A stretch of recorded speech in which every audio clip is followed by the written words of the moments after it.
Hello, friends, and welcome back to Malicious Compliance Stories. Honestly, how petty do you have to be to get so worked up over noise outside of your house that you call the cops?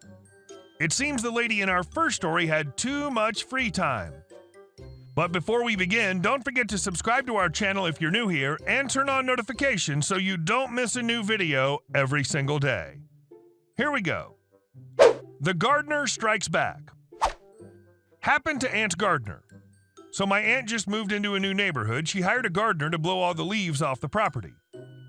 It was the weekend, and apparently in the neighborhood there's a ban on sound over 80 decibels on the weekend. So the lady from the neighboring house came over and said, "We've called the police. Just wanted to let you know so it isn't awkward." What? Could have just asked. So the poor gardener gets a written warning and has to go. Now, later that week, the gardener calls and explains that he has a workaround and can resume work on the weekend. Obviously, we're wondering what's going to satisfy this crazy lady. Come Saturday, and the gardener pulls up in his truck this time. Suddenly, it starts roaring much, much louder than any of the leaf blowers. Turns out there isn't a law banning mulch munchers from running, and this one is much louder than anything else the gardener has done. He then proceeded to mask the leaf blowers with the mulch muncher. The lady storms out, takes one look, and goes back in. Turns out the police completely reject her call, and now she has to live with this loud beast every Saturday for an hour. And our second story. Yes, the guy in a military uniform does work here. So when I was in the U.S. Air Force, we could have morale shirts. Every Friday, you could wear a special shirt that was designed by whatever unit you were in. When this came around, each unit claimed what color they wanted and went about designing their shirts. My first unit was navy blue, second unit was OD green, third was black. I wasn't proud to be in my last unit, so I never bothered finding out. This happened in my third unit, where the shirts were black. So I was newer to the base, only been there about 7 months. We only ordered our shirts every 3 months, and they were made by Ranger Up, so they took a while to get overseas to Europe. While waiting, you could wear a plain black shirt or a military black shirt from various sources from your time in. I always wore my Police Week shirt, seeing as how I was a cop. Security forces kind of cop. Did mostly security until this base, though. So one morning about 2 a.m., a woman with bright nails and a Karen haircut with the back dyed pink stomps into BDOC, basically the dispatch desk, demanding to talk to someone about the high school kids having a party down the street off base keeping her up. This is England. Even being American, you can drink at 18, and it was graduation weekend. So they send me out to calm her down and kindly tell her to F off. Unless you were filing paperwork or in the holding cell, you couldn't enter the actual BDOC without being escorted, and we weren't bringing her back for some BS statement at 2 a.m. Hell, she interrupted my game of PUBG Mobile. So cue 22-year-old me walk out with no uniform jacket on. So you just saw me in uniform with a black t-shirt and a gun strapped to my hip? Granted, this wasn't our official unit shirt, but it was actually more obvious to anyone that I'm a cop because instead of our unit symbol on the chest, it was our badge. So to anyone remotely familiar to anything military, I'm obviously a cop, just not in the typical uniform, looking a bit more casual than you'd see me outside in. She starts berating me and my manager for sending an intern out. She saw no rank on my sleeves, but I was an E4 with now 3 years and change under my belt. I knew my crap, and not a real cop to deal with these underage drinkers. So after calmly telling her it was out of our jurisdiction and she needed to call the local constables, she starts throwing a hissy fit saying that's not good enough and she's going to call her husband down who's an E5. Ooh, scary. I told her to go ahead, and she's not very happy about some nobody calling her bluff, so she proceeds to slap me. I think this is the moment she realized that I do work here, because she didn't realize I kept a set of handcuffs on the small of my back, as well as on my gear for situations I might need a third set. Kinda an emergency set, if you will. Well, she got a new set of silver bracelets that night. She did get to come back into BDOC, and we did call her husband. I agreed to the husband to not ruin his career over a wimpy slap, and she was released. I honestly didn't feel like doing the paperwork for it, and it barely left a mark. And I ended up getting a few more chicken dinners that morning. It's crazy how our actions can impact others without us even knowing. Someone could have lost their career over a situation caused by a random graduation party, yet no one at the party would have ever known. And our last story. Now you get to be HOA president. About 25 years ago, my parents built their dream house. Although the house is now in the middle of a large metroplex, when they built it, it was on the fringes of countryside with rapid development over 2 decades. When they bought the lot, they were the first to purchase from the developer. The developer sold to 3 original neighbors, my parents plus 2 others, all at the end of the cul-de-sac in a row. The other streets in this plat became a large subdivision with a fancy name that would come to bear a lot of prestige. But that meant being part of an HOA, and they didn't want that. The developer wouldn't sell them the land without an HOA. If you aren't part of the community, you'll need to form your own HOA and get it approved.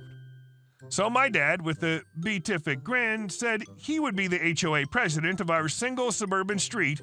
He and the 2 neighbors drafted the bylaws of their own HOA in strict accordance with the planned neighborhood, but they added a special provision that the president of the HOA could name a successor instead of having the street vote on one. Absent a majority rejection, the successor would be the president, essentially trying to avoid terms in campaigning while still offering folks a way to dispute the HOA president. Important for later. So in the winter of 1994, my father very seriously took the thick black CD binder full of laminated and hole-punched instructions and pages on how to be a good HOA president and put that binder in the very back of a cabinet and forgot about it for the next 16 years. The homeowners of our street were not asked to pay an annual fee, and the HOA didn't police number of cars, colors of front doors, or any other ridiculous standards HOAs enforce.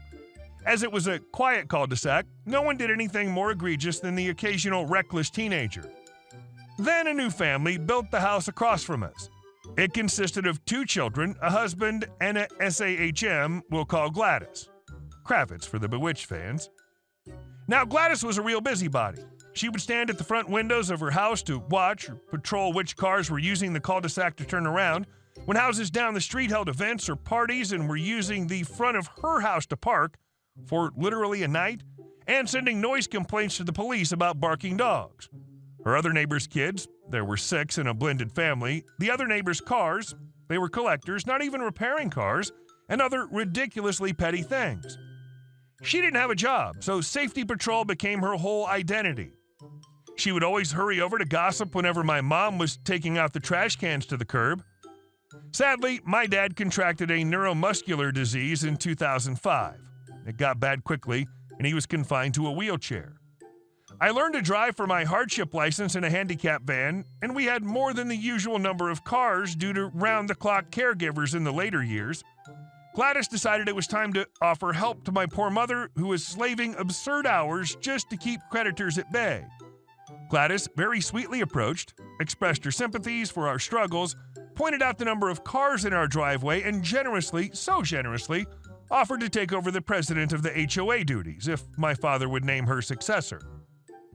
After being hounded the 6th or 7th time and Gladys hinting that if my mom was struggling so much, maybe she could send my dad to hospice and move houses to something more suited.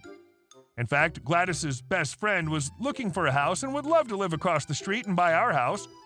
My mom effing snapped. She basically told Gladys to stop asking and that her husband was dying, and it was incredibly insensitive and rude to offer to kick us out of the neighborhood and take over just because she wanted clout to annoy the neighbors about letting kids play basketball after 6 p.m. Gladys responded nastily that my dad would have to name a successor because when he died, soon, the HOA presidency would revert back for election. Okay then, Gladys, you're absolutely right. My dad should name someone the HOA president as his successor after his 16-year reign. After my dad died, my mom found out she was named as the next HOA president in my dad's will. Dad never said anything about it while he was alive, but his humor was always understated. Gladys was apoplectic. She tried to overturn the successor claim and run against my mom, but nobody else on the street contested the choice. No one. All new neighbors after 20 years even knew we had a special single-street HOA, and for another 9 years, my mom did absolutely nothing as HOA president. My mom had to sell the home in 2019 very unwillingly, as it was the house my parents built together, but with the development of the city, property taxes had risen too high and priced her out. I took a week off work to fly out and help her pack. And while packing up the house, we found my dad's OG 1994 HOA binder, bylaws and all. And of course, Mom had to name an HOA successor, so this time she did comply. Very ceremoniously, LOL not, my mom finally named Gladys the president of the CEO and gave her the binder, which apparently has long since been digitized, and something Gladys had been reading for fun in preparation of this moment. Apparently, Gladys went rabid with power as her kids had gone off to college and promptly charged everyone on the street $100 a month toward neighborhood incidentals, supposedly for mowing the strip that people just mowed themselves, and a highly encouraged neighborhood barbecue one Saturday a month to address the neighborhood concerns. She also outlawed basketball hoops in driveways, dictated no cars could be parked on the street or in driveways but only in garages, things like landscaping and holiday decor approval and other inane, absurd power trips. My mom kept her Nextdoor app open and watched Gladys go down in flames. 3 separate households moved and dropped long, hate-filled call-out posts about Gladys making their lives a misery until they couldn't stand it anymore. That's 3 of 12 houses, by the way. Yeah, Gladys wrecked the single-street HOA with a quarter loss. Gladys got everything she wanted, my dad to name an HOA successor, my mom to name an HOA successor, for us to move away, and for her to finally be HOA president. And now everyone absolutely hates her, and no one will pay her $100 or go to the barbecues. And before my mom finally deleted the street from her Nextdoor, it seems that the rest of the street had voted to hold an election for a new HOA president. Her tenure lasted 6 months. Gladys doesn't understand why people talk so fondly about my parents as the most ideal HOA president since they never did a thing. My mom's 2 years into her new home and does not miss the neighborhood anymore at all. Glorious. Love the long game.